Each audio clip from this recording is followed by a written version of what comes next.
Welcome back to the IGF studio. Here we are, yes, broadcasting live, streaming live from here, the Taj Exotica in Dubai. We're very excited to discuss the future of work. We've all got a say in this because we all know what it's like to work and we all want to decide what the future of work looks like. But who better to tell us what it looks like? A man who's immersed in it, Soin, Chief People Officer at Tech Mahindra in India. Great to see you, Harsh. Likewise. What does it look like? You're the Van Gogh.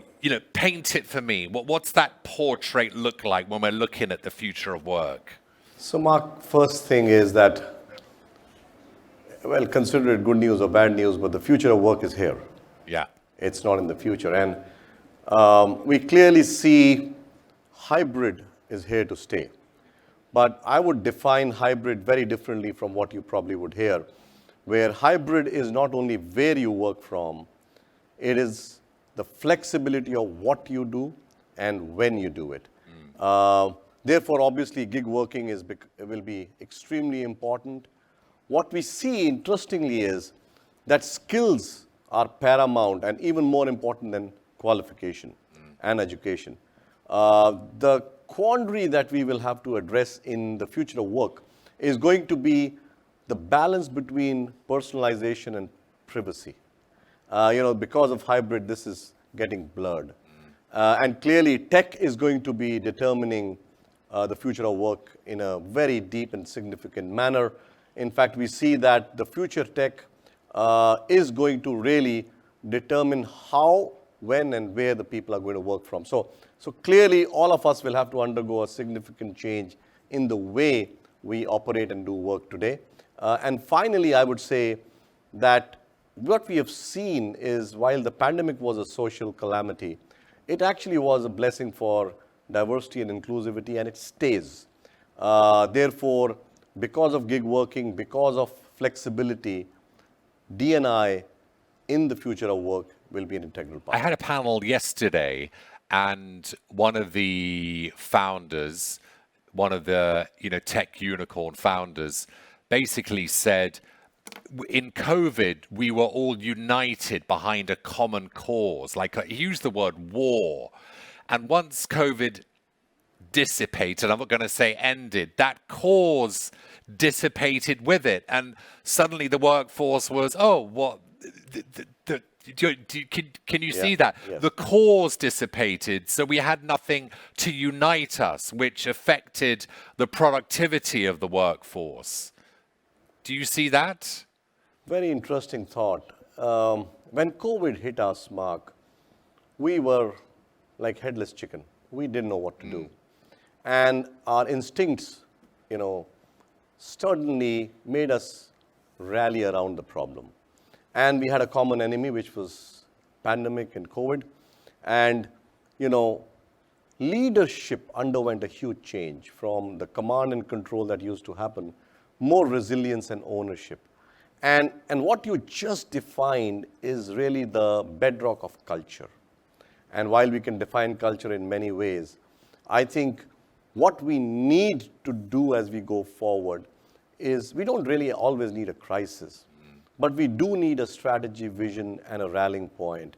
And as social animals, we see clearly people used to always think that working in isolation, not out of the office, is not going to be possible, especially in our industry where, 163,000 people across 105 countries. But it is possible. And what we believed in, and I would say what is really important is what we call human experiences, which are really beyond the employee into the families and beyond the work life. So I think you need to have a culture where you have a rallying point. Yeah. Are businesses then ready? Are you getting a sense they're ready to rethink, to realign their strategies, to more be in line with what you're saying, their users, their employees, and the community itself? Well, I would say that various businesses are reacting differently. We were in another panel, and somebody was talking about, we are in manufacturing, you guys are in IT, and manufacturing, you have to be there physically present to do things. What are you talking about hybrid? But the reality today is, whether it's hybrid, more aligned towards virtual, or hybrid more aligned towards physical, you will have to have a rallying point where businesses will have to weave a strategy around people. And when I say people, it would be hiring, engaging, and then making sure that people succeed in their careers. And the problem that we face today is because it's not all face-to-face, people are struggling, and we will have to embrace technology.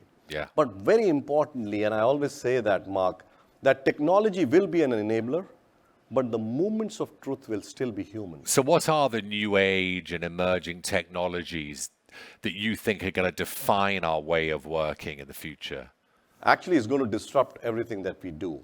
For example, if you look at governance, process, and people, we were very used to, from as simple as making people join the company, we are so used to shaking the hand of the person, welcoming with a bouquet and saying, this is your seat. Guess what? He's not coming to the office. And therefore, you have to use technologies like metaverse, which gives you a hugely immersive experience. Actually, a lot more present in some cases than the physical presence. Yeah. Because you can have moods, right? But in the metaverse, it's there. You have to use AR, VR, blockchain. I'll give you one example, Mark. We used to take months and weeks to do background checks. In blockchain, with blockchain, we can do it in minutes. AI, which is really from job matching to really putting all processes through. So actually, what one has to do is align processes to the new normal, or I always call it the now normal, and make sure that you're ready to face the future. Because whether you like it or not, people's priorities have changed. They are not attracted just to brands. They need company with a purpose, which means purpose beyond profit, purpose to the larger community and countries as a whole. And the sooner we embrace it, the better it is. You touched in the beginning on skills. How important is upskilling, on reskilling? And what does this all mean for gig workers and for flexible workers? Well, all I can say is all good news. If you see history, we have seen that upskilling has been an integral part of how humanity has grown. As new technologies come in, upskilling is going to be the core for organizations. And like it or not, whether it's soft skills or tech skills, companies will have to embed upskilling in the very fabric of their business strategy. If you look at an IT company, for example, like Tech Mahindra, with the great resignation happening, it was not always okay to go and buy talent. So you had to build. And companies that build successfully, not only were more resilient during COVID, where mobility, by the way, was not there of people, but also it was a cost advantage, it was an efficiency advantage, and therefore I would say that upskilling is going to be core in everything. So how does that affect recruitment trends? As you were saying, you couldn't buy talent, so you had to build it. What does that mean for trends in recruitment? You said it yourself, gig working. Yeah. If you need somebody for a week, go hire for a week. Don't have to hire for on roles. Diversity and inclusivity, if you want to hire back women leaders who have taken a break, go and do that. But most importantly, we have to learn to hire from everywhere and anywhere. And then also use tech to be able to make sure that you reach out to folks who are now, say, in tier 2 towns or nearshore cities across the world, because people are mobile and people have actually chosen to be with their families in smaller towns. So you have to reach out to them. So be digital, be remote, yet at the same time, be human and be connected. That's correct. But I remember during COVID, you had people joining companies who hadn't, after 2, 3, 4, 5, 6 months, ever met their workforce. And how can they become part of a culture when they've never actually met their workforce? I know that's COVID particular, but you're saying, no, that's the future. That's correct. Can you create a culture when you're remote and digital? How do you stay human and connected? You know, I always quote Maya Angelou in this. She said, people will forget what you do, or people will forget what you said, but people will never forget how you made them feel. And therefore, if you have to build a culture, you have to make sure that you make people feel special.